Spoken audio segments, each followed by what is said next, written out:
Michael. Alors, que conclure effectivement au terme de cet après-midi d'études?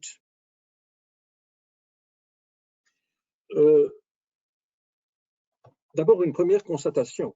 Une constatation, je dirais, d'observateur du droit en général, c'est que le 23 mars 2019 était promulgué le Code des sociétés et des associations qui promouvait la liberté contractuelle, puisque c'est une des grandes nouveautés de ce code. Et puis, quelques jours après, la loi du 4 avril 2019 procédait d'un mouvement totalement inverse, puisqu'on vient réglementer les clauses abusives dans les contrats entre entreprises, quelle que soit leur taille, et ceci sur fond de lutte contre les abus de dépendance économique. Alors, faut-il s'étonner de cette apparente contradiction? À mon avis, je ne le pense pas, parce qu'en effet, dans un monde hyper connecté, globalisé, surinformé, et donc désinformé, dans un monde où tout s'emballe, où règne l'incertitude et l'immédiateté, dans un monde aussi où les inégalités se creusent, il faut sans doute assurer aux entreprises la capacité de réagir rapidement aux exigences de la concurrence en leur laissant une large liberté d'action, mais il faut aussi éviter qu'elles abusent de cette liberté. En effet, si la liberté contractuelle est un fondement du droit des contrats, c'est parce qu'elle est utile. Mais cette utilité, à mon avis, trouve une limite dans l'interdiction de la détourner de son but, c'est-à-dire de permettre à des parties qui sont supposées égales d'organiser à leur guise, en connaissance de cause, leurs relations de la manière la plus adéquate pour satisfaire leurs besoins. Or, on devine que le risque de détournement s'accroît avec l'inégalité des parties, que cette inégalité résulte de la position de force économique de ces parties ou encore qu'elle résulte de la détention, par exemple, d'un know-how ou de connaissances tout à fait particulières. Il est donc naturel, me semble-t-il, que le législateur, et le droit d'ailleurs en général, s'intéresse à la justice contractuelle, donc à la conciliation en quelque sorte de l'utile et du juste. Et donc, il n'est pas étrange que dans les travaux préparatoires de la loi du 4 avril 2019, le législateur ait à la fois réaffirmé le principe de la liberté contractuelle, tout en soulignant la nécessité de lutter contre ces excès. Si cette apparente contradiction n'est pas étonnante, plus curieuse est en revanche la voie qui a été empruntée. Nous avons vu en effet cet après-midi que le législateur s'est inspiré très largement du droit de la consommation.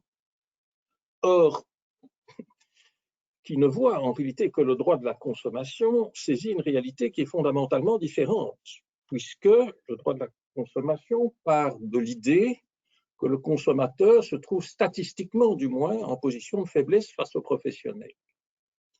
Or, la situation est fondamentalement différente lorsqu'on se trouve dans des rapports entre professionnels, et non entre professionnels en général d'ailleurs, et non pas, par exemple, entre grandes et petites entreprises. En effet, une entreprise, quelle que soit sa taille, peut se trouver dans le cadre d'un contrat, de la négociation d'un contrat en position de force par rapport à une autre, alors que le même jour, dans le cadre de la négociation d'une autre opération, elle peut se trouver dans une situation de faiblesse. Donc, situation qui est fondamentalement différente, et donc on peut deviner qu'il y a un certain illogisme à transposer très largement aux entreprises le droit de la consommation. Alors, le législateur a voulu brasser large, ça c'est tout à fait certain, puisque, à part le secteur financier qu'on a réservé pour l'instant, mais la loi s'applique à toutes les entreprises au sens du livre 6. Mais ça ne veut pas dire pour cela que le champ d'application de la loi soit nécessairement particulièrement clair, parce que qu'est-ce qu'une entreprise au sens du livre 6? Qu'est-ce qu'en effet qu'une personne physique ou morale poursuivant de manière durable un but économique?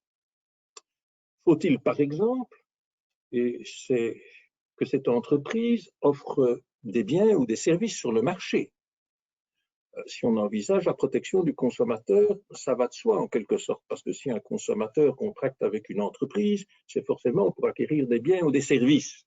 Mais la situation est fondamentalement différente lorsqu'on se trouve dans des rapports contractuels entre entreprises. Et dans son rapport écrit, et non pas dans sa présentation de cet après-midi, Prost s'interroge à cet égard notamment sur le cas des sociétés holding qui se bornent à détenir une participation sans fournir de services. Il s'interroge aussi sur l'actionneur personne physique qui exerce un mandat d'administrateur et qui conclut une convention d'actionnaire. Est-ce que cet administrateur est une entreprise au sens du livre 6? Le domaine spatial, Raphaël en a parlé. On dit sans doute un peu vite dans les travaux préparatoires que l'on se trouve en présence de loi de police. C'est certainement beaucoup plus complexe. Devant l'accumulation de tous ces problèmes, on peut évidemment penser, comme Raphaël Jaffarelli vous l'a indiqué, à faire l'inventaire de certaines échappatoires, mais ces échappatoires ont évidemment des limites. Alors, vous l'avez compris, l'idée de clause abusive entretient des rapports étroits avec celle de lésion qualifiée. La lésion qualifiée censure un déséquilibre économique manifeste du contrat résultant de l'exploitation par une des parties de la faiblesse ou des besoins de l'autre partie. La réglementation des clauses abusives s'attaque, elle, à un déséquilibre manifeste d'ordre juridique, supposé lui aussi, dans une certaine mesure, résulter de l'exploitation par une des parties de la faiblesse de l'autre. Alors, si on prend la définition de la clause abusive, dans l'article 6, 9, 3, paragraphe 2, on s'aperçoit qu'on rend compte assez clairement du caractère déséquilibre juridique et non économique du déséquilibre, puisqu'en principe, on exclut l'objet principal du contrat et l'adéquation du prix avec les produits. Mais on tait totalement l'aspect abus qui a engendré ce déséquilibre. Alors Jean-Ferdinand Puyraymond, dans son rapport écrit, a montré que, cependant, que le but de la loi étant la protection de la partie faible, on saurait faire abstraction en réalité de ce déséquilibre du rapport des parties dans l'appréciation du caractère abusif de cette clause, et je crois que cette interprétation téléologique est de bon sens. Interprétation téléologique qui montre en réalité tout l'intérêt du rapport de Jérémy Van Merbeek, qui revisite en réalité toutes les techniques d'interprétation pour tenter de donner un sens raisonnable à la loi. Alors, je vous ai dit il y a un instant que l'objet principal du contrat et l'adéquation du prix au produit étaient en principe exclus de l'appréciation du déséquilibre de la convention, en principe.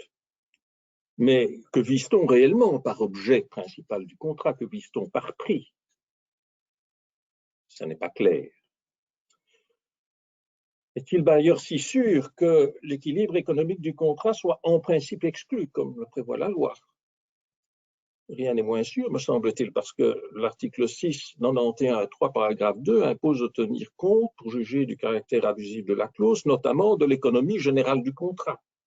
Et si vous prenez l'article 6, 91 5, 3, qui range parmi les clauses grises le fait de placer sans contrepartie le risque économique sur une partie, alors que celui-ci incombe normalement à l'autre entreprise ou à une autre partie au contrat, mais comment apprécier l'existence de ces clauses sans scruter l'économie générale de la Convention et donc l'équilibre économique, car le prix peut dépendre aussi de la répartition des risques entre les parties. Alors, le législateur a pensé qu'établir des présomptions juris de iure ou juris tantum de clauses grises ou noires pouvait résoudre le problème en termes de sécurité juridique. Le moins qu'on puisse dire, c'est que si l'idée était sans doute bonne, il a raté son but. Michael Houben s'interroge sur la portée des clauses purement potestatives et simplement un rappel de l'article 1174 du Code civil, comme je le pense, mais enfin, le texte est ce qu'il est. Les clauses qui interdisent les renonciations à tout recours, interdisent-ils les clauses arbitrales, comme certains passages des travaux préparatoires le disent? Durieux répond par la négative, parce que c'est de bon sens, mais tout de même, les travaux préparatoires ont l'air de dire le contraire. Et les clauses grises ne sont pas en reste. Il suffit de penser à l'une de celles-ci, les clauses relatives à la durée, puisque c'est une clause qui interdit d'engager les parties sans spécification d'un délai raisonnable de résiliation. Est-ce une simple application du droit commun pour les contrats à durée indéterminée, ou bien est-ce que cette clause s'applique aussi aux contrats à durée déterminée? Alors, Kenny Trock plaide aussi en disant il faut ramener ça au droit commun parce que c'est de bon sens, sans quoi on aboutirait à des situations invraisemblables dans les contrats à durée déterminée. L'interprète devra donc faire preuve de raison et s'efforcer de limiter les dérogations au droit commun lorsque le texte le permet. Mais les auteurs de la loi du 4 avril 2019 ont-ils pris la peine de se pencher sur les ressources du droit commun en termes de protection de la partie faible? Là, on peut sérieusement en douter. Il suffit de lire l'article 691.5 octavo qui frappe en principe de nullité les clauses pénales excessives, en faisant totalement abstraction de l'article 1231 du Code civil. À juste titre, Miguel et Charles-Édouard Lambert relaient cette espèce d'incohérence ou d'inconsistance dans la défense de la partie faible dans la législation belge. Alors, il y a les sanctions. Toute clause abusive est interdite et nulle. Le contrat reste contraignant pour les parties s'il peut subsister sans les clauses abusives. Voilà ce que dit l'article 691.6, qui reprend en réalité la règle que l'on retrouve dans les clauses abusives, dans les conventions passées avec un consommateur. Alors le texte est précis, est concis, mais ça ne veut pas dire pour cela qu'il n'est pas sujet à interrogation. Et vous avez entendu Eleanor de Duve qui a essayé de nous guider dans cette matière qui est un véritable maquis à mon sens. Mais là, il faut être tout de même de bon compte. Le maquis n'est pas entièrement dû au législateur de 2019. Le maquis est en partie dû aux incertitudes du droit commun en ce qui concerne précisément la nullité d'une clause contractuelle. Alors, au-delà de certaines questions périphériques, notamment la question de savoir si certaines clauses sont contraires à l'ordre public ou des questions ou à des dispositions impératives, il me semble qu'il y a deux grandes questions qui se posent. Une première question touche à l'étendue de la nullité. L'article 91.6 frappe la clause de nullité, mais on réserve l'hypothèse où le contrat ne pourrait subsister sans cette clause. Alors, qu'est-ce que ça veut dire? Est-ce simplement le rappel du droit commun? Et vous savez qu'en droit commun, lorsqu'une clause illicite contenue est illicite dans un contrat, le contrat peut subsister si cette clause est détachable, si cette clause est essentielle ou si cette clause est indivisible de la convention. Mais la convention tout entière va tomber. Alors, il n'y a évidemment pas de problème. Si l'objet principal du contrat n'est pas clair et par conséquent, si on considère que l'objet même du contrat constitue une clause abusive, mais qu'en est-il des clauses d'indivisibilité qui auraient été convenues par les parties? Peut-on admettre dans le système de la loi que les clauses d'indivisibilité puissent aboutir à une nullité totale du contrat? J'en doute fort en ce qui me concerne, parce que normalement, la partie faible, la partie protégée, a intérêt au maintien du contrat qui, par hypothèse, est un contrat équilibré économiquement, mais en supprimant purement et simplement la clause qui est abusive. La seconde question, qui est délicate en ce qui concerne la nullité des clauses, c'est le problème de la prescription. Alors, première observation, le problème de la prescription ne se pose, à mon sens, que chaque fois que la partie faible n'est pas suffisamment protégée par l'exception de nullité qui est imprescriptible. Mais enfin, l'exception de nullité qui est effectivement imprescriptible, elle ne permet pas de résoudre tous les problèmes. Alors, Éléonore de Duve a observé à juste titre, en réalité, que le problème ne se posait que lorsque la clause était appelée à sortir ses effets, donc sous le sens. À la conclusion du contrat, étant que le contrat suit son cours, sans qu'il y ait de litige entre parties, on n'imagine pas qu'une des parties aille demander la nullité de cette clause. Alors, dans les contrats qui sont des contrats à long terme, quand va démarrer la prescription? Est-ce à la conclusion du contrat ou est-ce au moment où la clause est invoquée?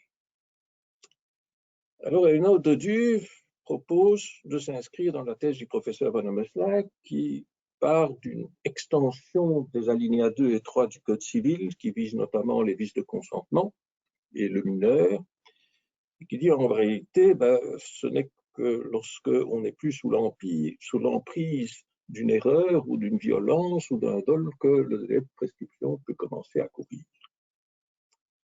Mais je ne suis pas sûr que transposer un texte qui vise un contrat, la prescription d'une nullité d'un contrat puisse être transposée purement et simplement à la nullité d'une clause contractuelle. Le contrat est en effet distinct de la clause. La meilleure preuve, c'est que la nullité d'une clause n'entraîne pas nécessairement la nullité du contrat. Alors, il me semble qu'il y a deux voies qui pourraient être offertes. Dans son exposé de cet après-midi, Éléonore de Duve a fait allusion d'ailleurs rapidement à l'une de ces voies. C'est la question de savoir si l'action est née. Est-ce que l'action en nullité d'une clause abusive qui n'est pas appelée actuellement à sortir ses effets, est-ce que cette action est née? En d'autres termes, est-ce que la partie protégée a un intérêt né et actuel à agir en nullité? Parce que si on répond par la négative, il est clair que la prescription n'a pas commencé à courir, puisque la prescription, qui est une défense opposée à une action tardive, comme dit la Cour de cassation, ne peut prendre cours avant que cette action soit née. Il y a un second angle d'attaque, en quelque sorte, ou une seconde approche que l'on pourrait envisager, c'est la question de savoir s'il faut véritablement demander la nullité d'une clause abusive pour pouvoir se prévaloir du caractère abusif de cette clause. Est-ce qu'on ne peut pas directement dans la loi se prévaloir du caractère illicite de la clause sans devoir passer par une action en réalité en nullité? Vous savez qu'il y a un arrêt de la Cour de cassation du 25 avril 2003 qui semble s'orienter dans cette voie. Cet arrêt est sans doute discuté, mais je ne pense pas que l'on puisse purement et simplement fermer la porte. Personnellement, je ne conçois pas en effet qu'une clause contractuelle contraire à l'ordre public ou à une disposition impérative se voit validée et puisse être invoquée par le seul fait qu'elle ne puisse plus être annulée en raison d'une prescription. Alors, est-ce là nier l'institution même de la prescription qui relève de l'ordre public? Je ne le crois pas. Parce que si on comprend parfaitement que la prescription ne puisse, qu'un acte qui a été complètement exécuté ne puisse plus être mis en cause au bout d'un certain temps, la situation me semble extrêmement différente lorsqu'on se trouve en présence d'une clause d'un contrat qui est encore en cours et qui est appelé à un moment déterminé à sortir ses effets. Et s'il est appelé à sortir ses effets 15 ans après le début du contrat, parce que ce contrat continue à s'exécuter, comment dire que cette clause serait validée alors que par hypothèse, elle est contraire à l'ordre public? Ça me paraît extrêmement curieux. Si on envisage alors l'application de la loi de 2019 à certains secteurs particuliers et à certains contrats, se pose nécessairement la question de l'articulation de ce régime avec celui des contrats qui ont été étroitement réglementés. Vous avez entendu un exposé de de Stéphanie Lagasse, mais en réalité présentée par Charles-Édouard Lambert sur les baux commerciaux. Vous avez entendu Sophie Goldman, Andor Prost, autant de domaines où vous avez des textes particuliers qui, peu ou prou, réglementent certaines situations. Alors, que faire? Les travaux préparatoires évoquent le principe lex specialis. Il est en effet logique que lorsque un contrat est complètement réglementé, étroitement réglementé par le législateur, dans un souci de protection d'une des parties, on ne vienne pas considérer qu'une des clauses qui sont validées par le législateur est en réalité abusive. Mais enfin, il peut y avoir des points de friction, il y a des points d'incertitude. On relèvera d'ailleurs, et si Sophie Goldman ne l'a pas évoqué cet après-midi dans son exposé, elle en parle dans son rapport écrit, on évoquera d'ailleurs que dans certains cas, la question se pose de savoir si une clause est abusive ou s'il est simplement contraire à l'ordre public. Et la question se pose spécialement pour les clauses de non-concurrence qui seraient trop longues. En vertu du droit commun, une clause de non-concurrence doit être limitée dans le temps et dans l'espace. Bien. Alors, faut-il en plus de ce critère venir appliquer les principes de la loi de 2019? Sophie Goldsman conclut pour un cumul. Je crois qu'elle a raison parce qu'il est normal dans l'appréciation de l'importance, de la lourdeur d'une clause de non-concurrence de tenir compte de l'état de faiblesse d'une des parties par rapport à l'autre. Donc, je crois qu'on peut combiner les deux idées. Mais ceci m'amène à une observation. C'est qu'il me semble que dans certains cas, une clause de non-concurrence trop courte pourrait être abusive lorsqu'elle a été imposée par une partie à l'autre, alors qu'elle est contraire à une obligation découlant du droit commun, comme du devoir de bonne foi, une obligation de garantie dans une vente d'un fonds de commerce. Thomas Derval vous a parlé des services financiers. Il vous a expliqué qu'il n'y avait en réalité pas tellement de raison d'exclure les services financiers a priori de la réglementation des clauses abusives. Effectivement, c'est curieux. Reste la question de la mise en place d'un régime spécifique par le roi et Thomas Derval, à mon avis, à juste titre, indique que le roi a un champ d'action qui est relativement limité. Il ne pourrait pas imaginer un système sui generis. La seule chose qu'il puisse faire, c'est en réalité indiquer quelles sont les dispositions du présent titre, donc les dispositions de la loi de 2019 qui s'appliquent à ce secteur. Alors, oui, j'ai presque terminé. Il est 18h, si vous pouviez conclure les conclusions, je pense que le public Eh bien, je vais conclure mes conclusions en